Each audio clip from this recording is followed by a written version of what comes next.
Kasih karunia dari Tuhan Allah Bapa kita, anaknya Tuhan Yesus Kristus yang menyertaimu. Amin. Firman Tuhan untuk kita hari ini, Sabtu tanggal 11 September 2021. Dari kitab Yakobus pasal 5 ayat 19 dan ayat 20. Saudara-saudaraku, jika ada di antara kamu yang menyimpang dari kebenaran dan ada seorang yang membuat dia berbalik, ketahuilah bahwa barang siapa membuat orang berdosa berbalik dari jalannya yang sesat, ia akan menyelamatkan jiwa orang itu dari maut dan menutupi banyak dosa. Aliak kadong aku mulu adong dihamu naung lilu sian hasit tongan gawe adong na manugihon ibana mulak di botoma napa lua kotodina sian hamatean dalam makukupi godang dosa do halak na manugihon pardosa mulak sian haliluon nai. Gereja adalah tempat di mana orang-orang berdosa boleh datang, mengalami pertobatan dan penerimaan. Tuhan Yesus memperlihatkan bahwa orang-orang berdosa adalah pribadi-pribadi yang sangat dikasihi Tuhan. Dan Yesus sendiri membuka dirinya dan hidupnya bagi mereka. Sebaliknya, Tuhan Yesus membenci orang-orang yang merasa diri benar dan menghina atau merendahkan orang lain. Sama seperti Kristus, demikianlah gereja dan orang percaya harus bersikap dan memandang orang-orang berdosa.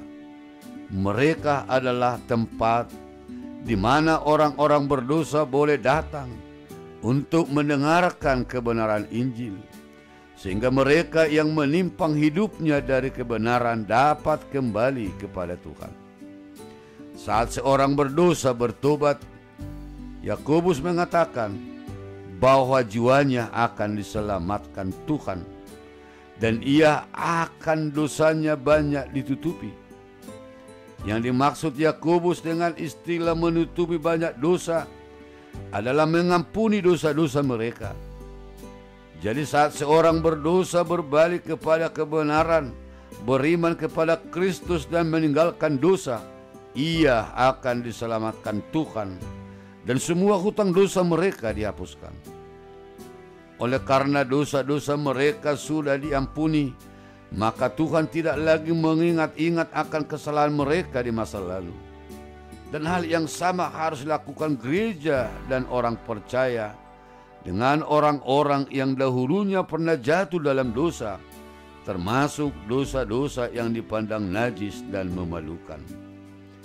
Ada banyak orang yang memiliki masa lalu yang buruk tidak dapat diterima dalam gereja.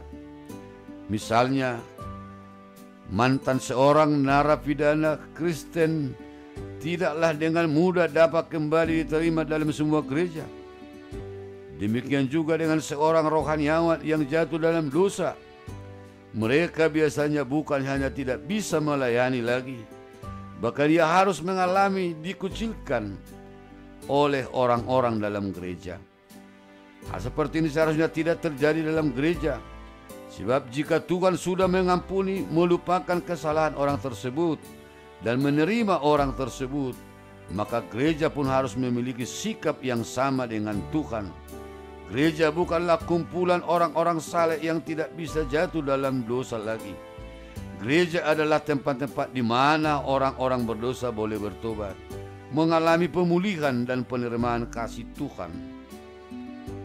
Jika ada di antara kita yang merasa bahwa kita adalah orang yang berdosa dan tidak pantas oleh karena kita melakukan dosa-dosa yang bagi kita sendiri memalukan, hari ini datanglah kepada Tuhan, sebab Ia sangat mengasihi kita. Ia ingin supaya kita lepas dari perasaan bersalah karena dosa-dosa kita, dan supaya kita menerima pengampunan dan pemulihan dari Tuhan. hal apakah yang harus kita bawa di hadapan Tuhan? Salah satu hal yang terbaik yang kita bisa bawakan kepada Tuhan adalah pertobatan kita. Akui semua dosa dan pelanggaran dan berjanjilah bahwa kita akan berjalan di jalan yang ditentukan oleh Tuhan. Sehingga hari-hari kita, hari-hari akan datang akan lebih baik dari hari-hari waktu kita melakukan banyak dosa. Amin. Ajarlah kami ya Tuhan untuk mengenal kebenaran-Mu dan meninggalkan segala dosa-dosa dan kejahatan kami. Mampukanlah kami Tuhan untuk berjalan di jalan kebenaran yang ditentukan oleh Tuhan. Biarlah dosa-dosa kami menjadi suatu cambuk agar kami lebih dekat kepada Tuhan, karena Engkau telah mengampuni kami.